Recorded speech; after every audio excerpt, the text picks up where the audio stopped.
Z nami je gospod Bojan Tomažič, Mariborčan, urednik, glasbenik, pesnik in pisatelj, marsikaj. Bojan, bi nam lahko povedali kaj o sebi? Ja, najprej moram pač začeti o tem Mariborčan. V bistvu vse, kar sem doslej počel, sem začel na Tratah, tam, kjer smo pač začeli s to našo glasbeno zgodbo, imenovano tudi Center za dehumanizacijo. Torej, tam konec 70-ih letih smo se pač tam našli eni podobno misleči ljudje in smo rekli, da bomo špilali muziko. Vzeli smo v roke kitare, neke stare Verstärkere in smo začeli. Ampak ta zgodba je imela svoje sporedne efekte, dejavnosti. Očitno nismo bili samo tak ozko usmerjeni,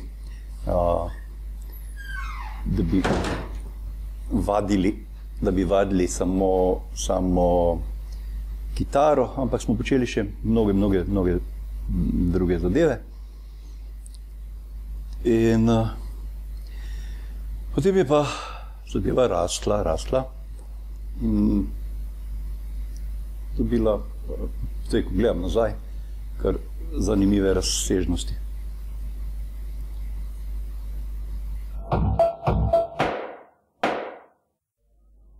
Iz Trat je pot vodila kam? V Maribor direktno ali so še bili kakšni ovinki vmes? Ja. Torej, če nadaljujem, tam na Tratah smo imeli konec 70-ih let, smo se srečali, kot sem rekel, ljudje, ki smo pač hoteli nekaj več. Med njimi je bil morda najbolj agilen celo Dušan Hedl, ki je že takrat natančno vedel, kaj bo iz tega nastalo. Mi smo mogoče malo ob tem bili bolj umetniki, bi rekel,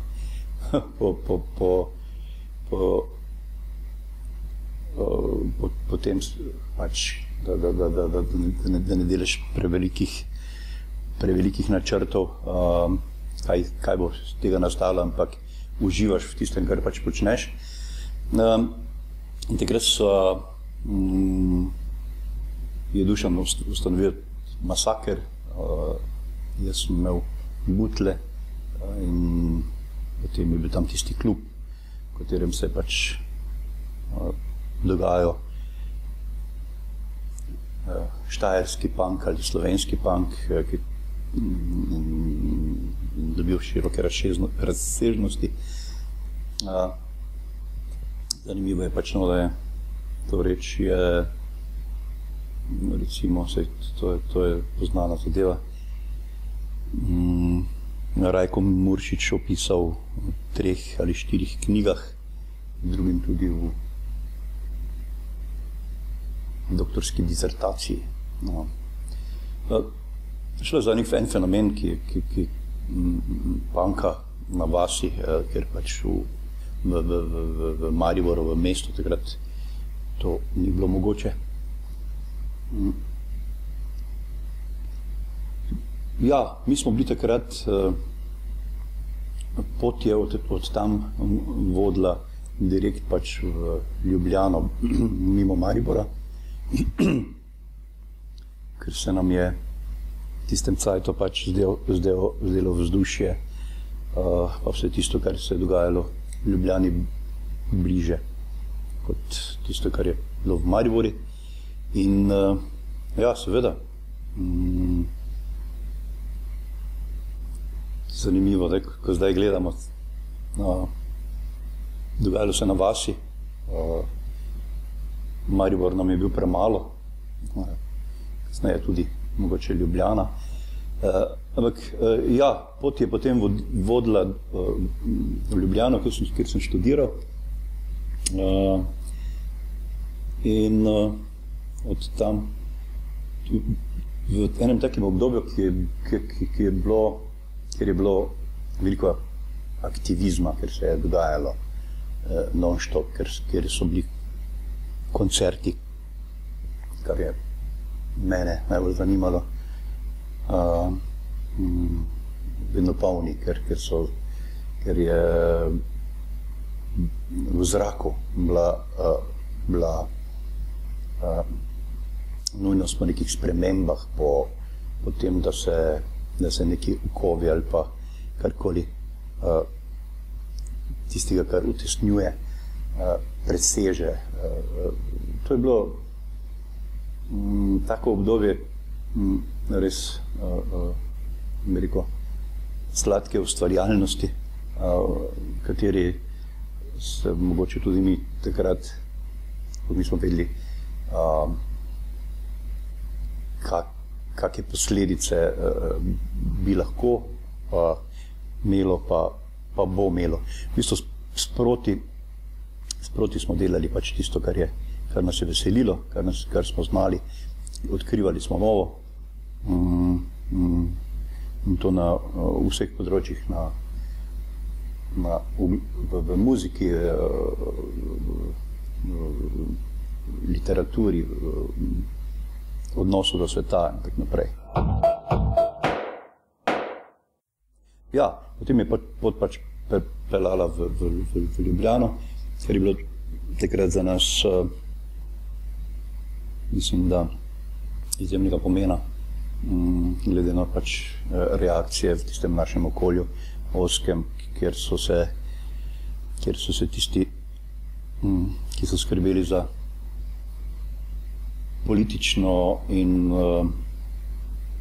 predvsem politično čistost nekega okolja, začeli odzivati panično, ker niso razumeli, kaj počnemo, pa so pač na nek način morali pomoč poiskati pri nekih ideologih, ki so prihajali in nas tudi zasliševali, pa spraševali, kaj počnemo, ali je to nekaj protidržavnega, ali je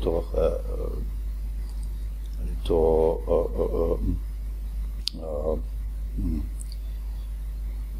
neka dejavnost,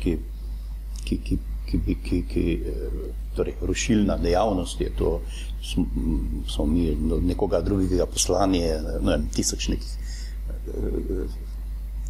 stvari, ki so bili v tistem času res da v našem okolju običajni, torej v Sloveniji običajni in Jugoslaviji, v našem okolju tam pa še potencirani, ker je pač ozko okolje, v katerem pač je bilo ljudi strah samega sebe, kaj šele, če kdo drugi povedal kaj drugačnega od splošno veljavnega. Tako smo potem od tega, ta zgodba je potem rasla z raznimi povezavami, pač kot tih underground, katerega smo vstopili zavestno, pričakuje ali pa so označili zanj, povezovali smo se s scenami, povezovali smo se s raznimi ljudmi. Prihajali so taki, ki so v tem videli sebe in možnost, da se tudi sami na nek način izrazijo tisto, kar nosijo v sebi, kar želijo, kar hočejo, kar so sposobni, je bila pač zanimiva druščina ljudi, ki so potem, eni se nekako razgubili, drugi so pa naredili tudi kakšne velike zadeve, no, za tisto okolje še posebej. Ja, tam smo torej špilali tile bendi prvi konec 70-ih let v tistem klubu na Tratah, Butli, Džumbus in Masaker. V Džumbusu je bil tudi Dušanov brat, Branko, pa Marjan, ki je kasneje tudi bil v CZD. Pri mojih Butlih je bil tudi Vlado Pivec, ki je tudi kasneje bil v prvi postavi CZD-ja.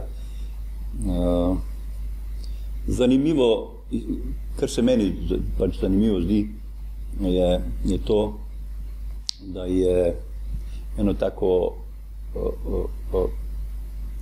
bi rekel, da je nekaj ljudi tam takrat našlo neko formulo,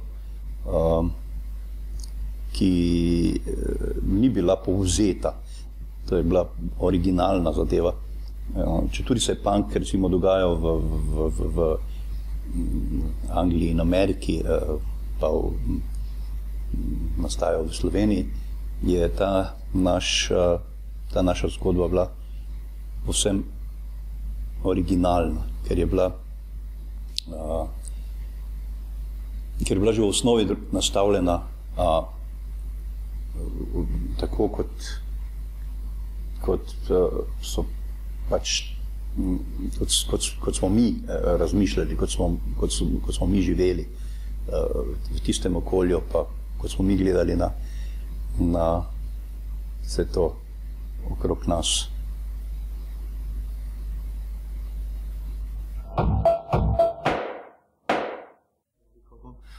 Vi ste tudi pesnik. Se vaše pesniško ustvarjanje izkristaliziralo iz glasbenega ustvarjanja, se pravi prek pisanja besedil za glasbo? Ja. Jaz sem pisec besedil za glasbo. Na ta način sem se jaz konstituiral. Ko smo tam špilali muziko, smo seveda rekli, da bomo morali imeti vredi besedila, da moramo nekaj povedati. In ko smo se preštevali, kdo bo to delal, kdaj da probajmo vsi ne. Nazadnje se je izkazalo, da sem pač jaz najbolj vztrajen pri tem in sem pač to nadgrajeval. Torej, v 20-30 letih človek dobi nek feeling, kaj. Če še ima pa nekaj prirojenega občutka za ritem ali pa za smisla za kako parabolo ali pa simbol najti, pa je potem še to nekoliko lažje. Ja, jaz sem začel kot pisec besedil za punkovske bende in to sem še zdaj. Biti pesnik je biti pesnik v teh časih, oziroma biti pesnik nasploh je nekaj drugega. Jaz sem pisec besedil in se imam za pisca besedil, kot sem se svoj čas, ko sem se ukvarjal s slikanjem, risanjem, pa se to še tudi zdaj počnem, govoril, da pač nisem slikar, ampak dekorater. In v tem smislu, to je tudi neka moja filozofija v muziki in pri pisanju besedil, pa pri vsem drugim tem ustvarjanju, da si pač nekako dekoriram življenje, da si naredim, da preberem, da slišim tisto, kar bi pač želel slišati, mogoče od drugih pa ne slišim. Potem je moj poanta na nek način ozadje tistega mojega vztrajanja pri tem. Se mi pač zdi, da je si treba življenje narediti tako, ko ne smeš pustiti, da drugi pometajo s tabo. In torej, jaz pa pač, to je moje vodilo na vseh področjih in sem pač v tem zadovoljen, se dobro počutim in če ima še pa efekte širše, če še kdo razume ali pa prisluhne, pa je toliko boljše. Ja, to pisanje je nastalo na ta način, da smo pač vadili ob tem, ko smo delali nove pesmi. Včasih običajno to vprašajo ljudje, ali nastane najprej muzika ali najprej besedilo. Ja, obe varianti. Ali najprej besedilo ali pa potem muzika. Obe varianti, oboje smo prakticirali. To,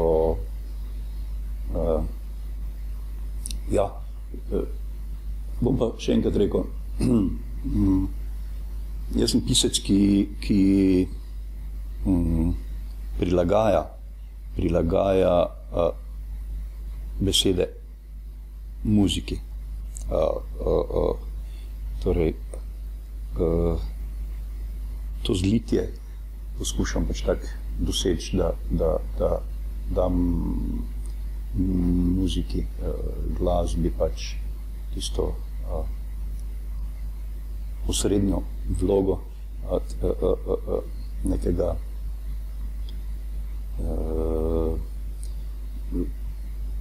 ker se vse vrti okrog ritma, melodije, harmonij, karkoli, če ta skupek potem prinese, skupek besedila in muzike. In so besede seveda tudi vse tisto, kar pač glasba zahteva, pa daje ali pa nudi. Ja, to je to. Pa tudi recimo kasneje, ko sem se pač odločil, da bi te zgodbe, ki sem jih pač delal kot besedila, vsako besedilo sem poskušal narediti zgodbo z začetkom in koncem, s poročilom. To sem potem tudi prakticiral pri teh svojih nekaj knjigah, ki so išle, bom rekel,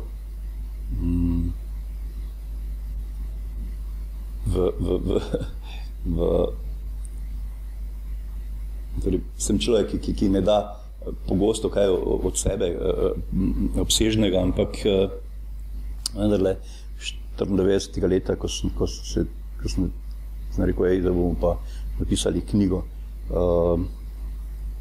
pa so nastali potem mobiliziranci, ena taka reč z zgodovinskim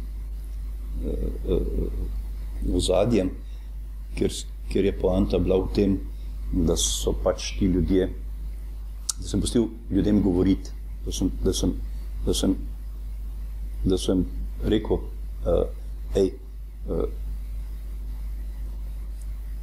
možakar, ti, ki desetletja nisi smel povedati svoje zgodbe, odpri se pa govori. To je bil ta pristop te knjige, ki je nastajala že veliko pred 94. letom, in je imela zlasti v teh krogih ljudi, ki so vedeli za fenomen mobilizirancev na Slovenskem, kar velik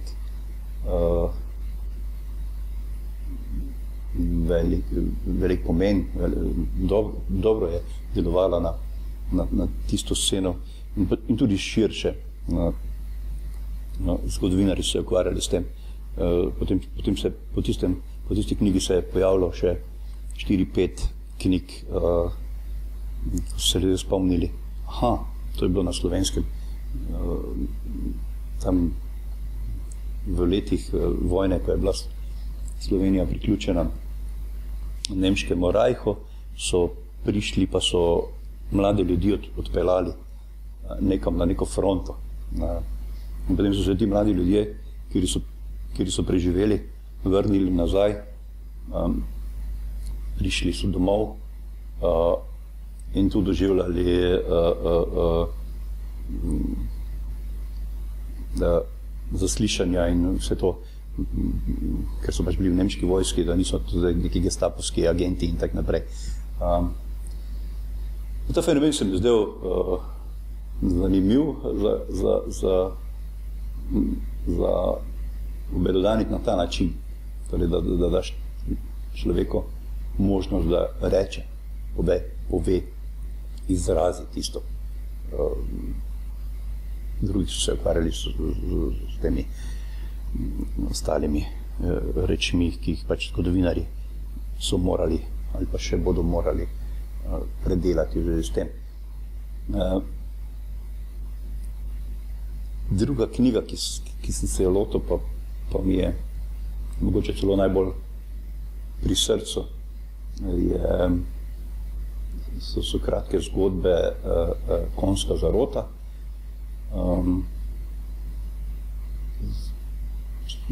Knjiga kratkih zgodb, ki je tudi na nek način, kot tako gledam nazaj,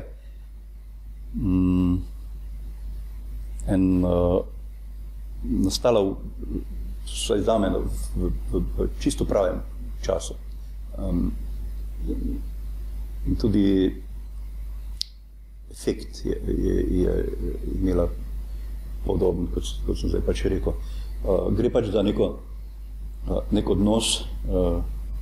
Ta knjiga je šla 99. leta, neki prelomno obdobje, kar se datumov tiče, ko so se ljudje nekako obračali vase, iskali poleg vsega tistega, o čemer se običajno govori, še nekaj drugega, nekaj nevidnega, nekaj, kar se dogaja po smrti, pred rojstvom, kar se dogaja sporedno v našem življenju, kar je še nekaj poleg. In te situacije sem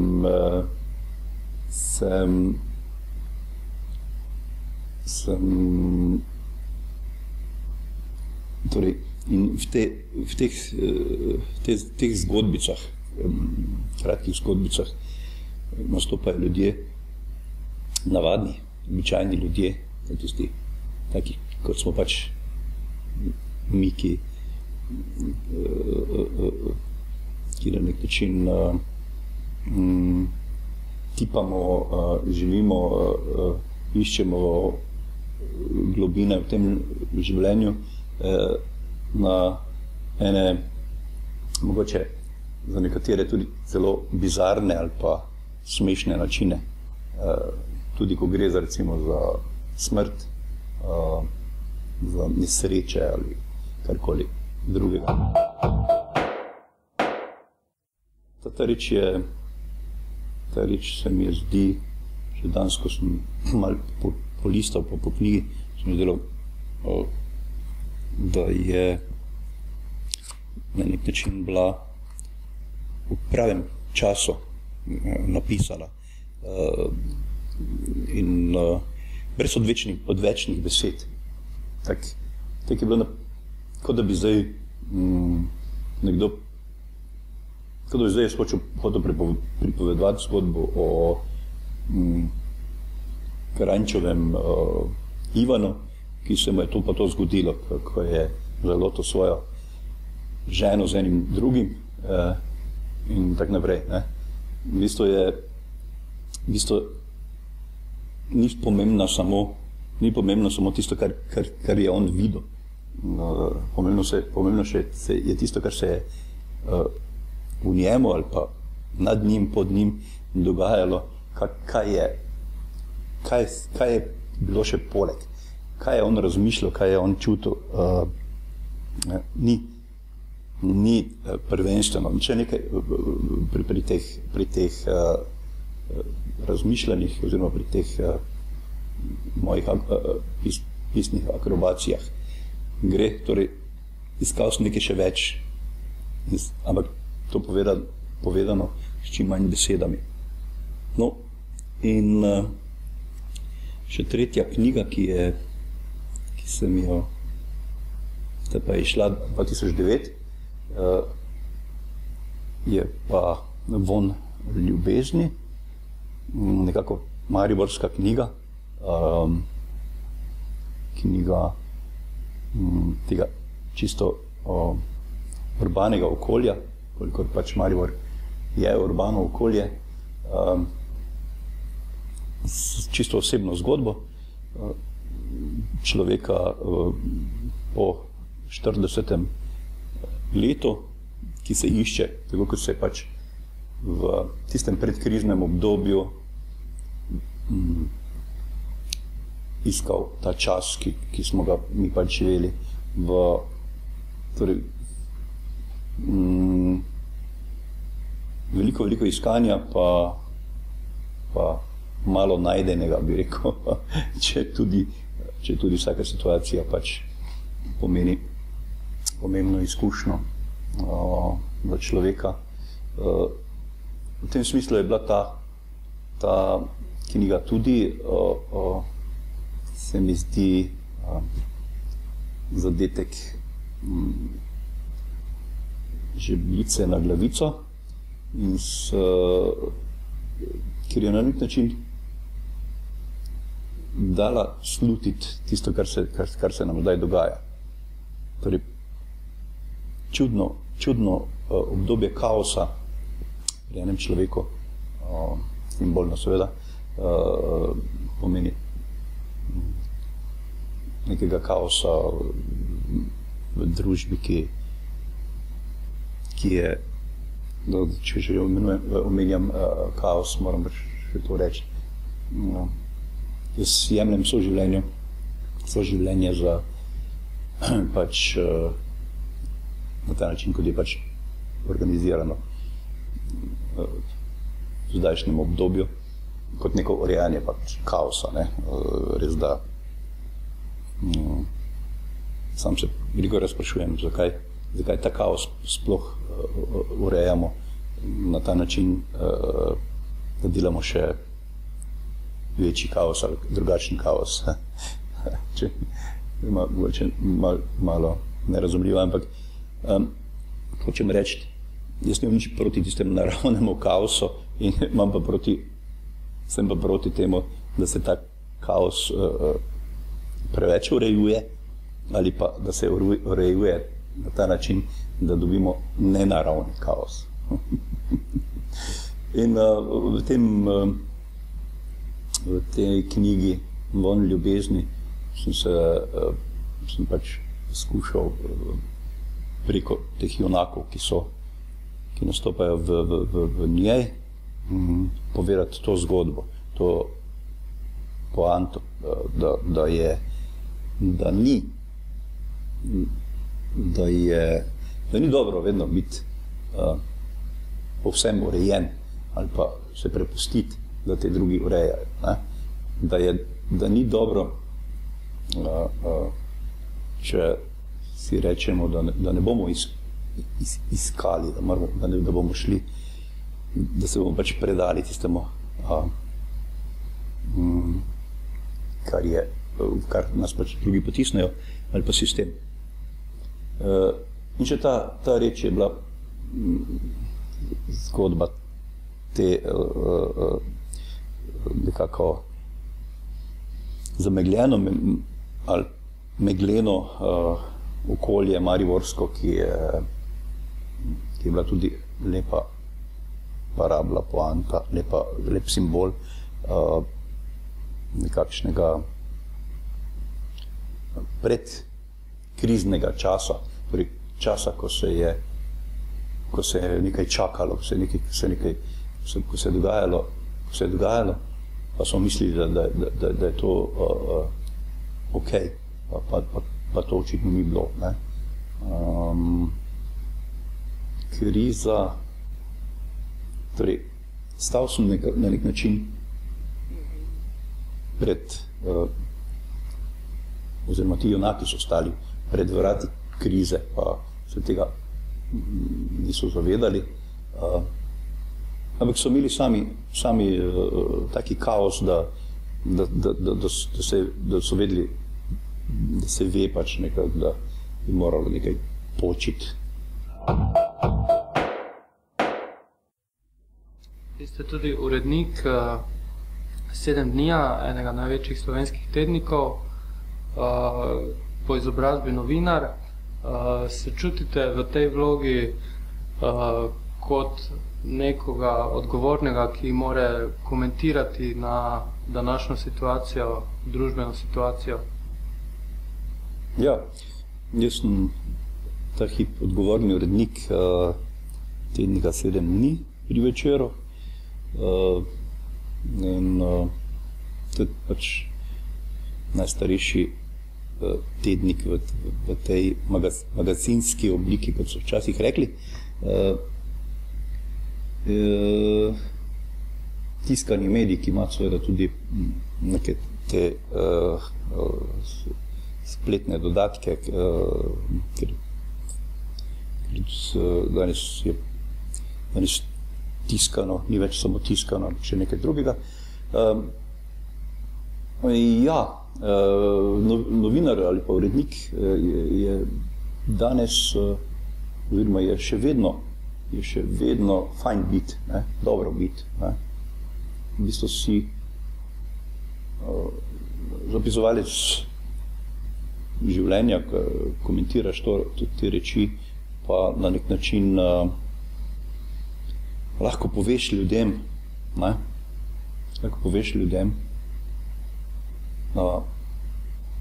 določena ozadja, koliko jih pač poznaš, ali pa slutiš.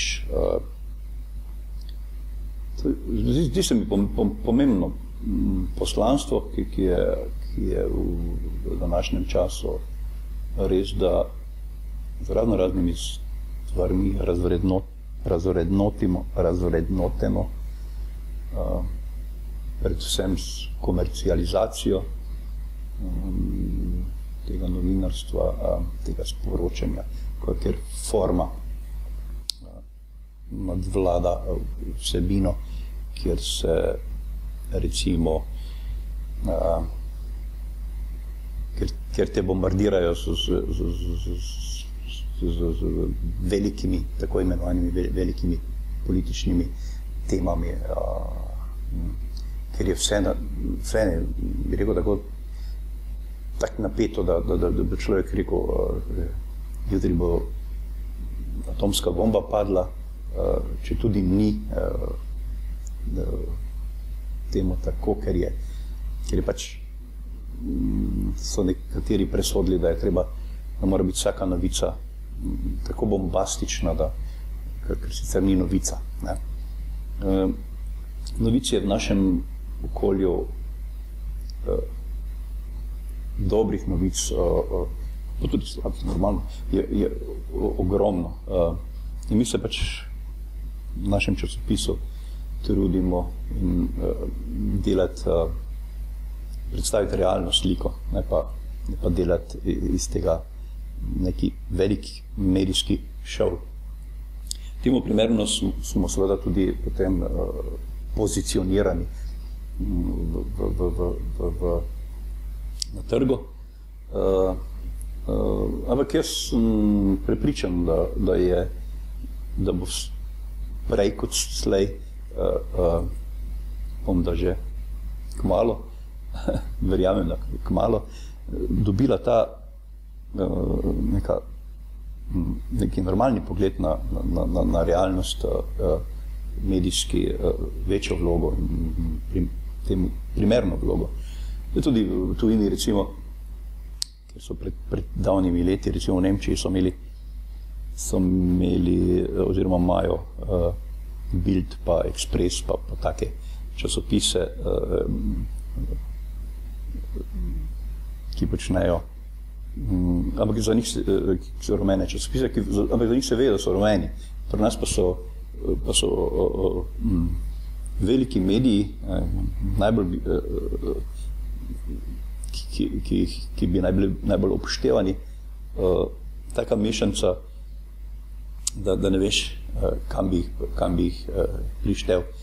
Torej, ko sem govoril o Bildu, pač Expressu, nemškem, tam človek natančno ve, kaj bo prebral tam, kaj bo pa prebral recimo v resnem časopisu. In resni časopisi tam ne izgubljajo, ampak pridobivajo bralce.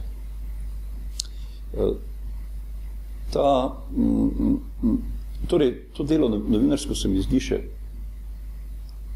po skoraj 30 letih, kar to počnem,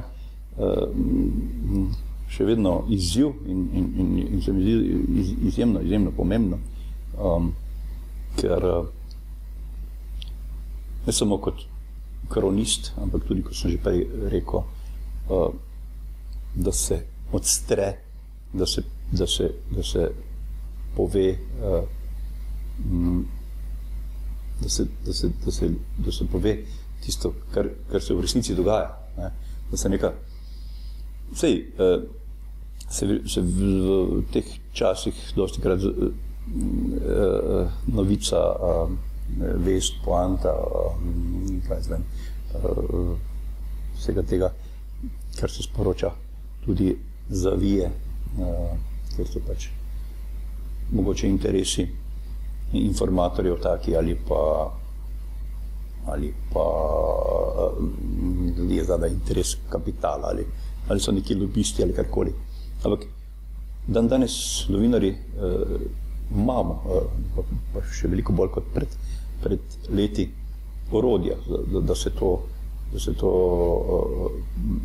očisti vsega balasta in da se posreduje res tista prava informacija ali pa komentar ali poročilo ali karkoli.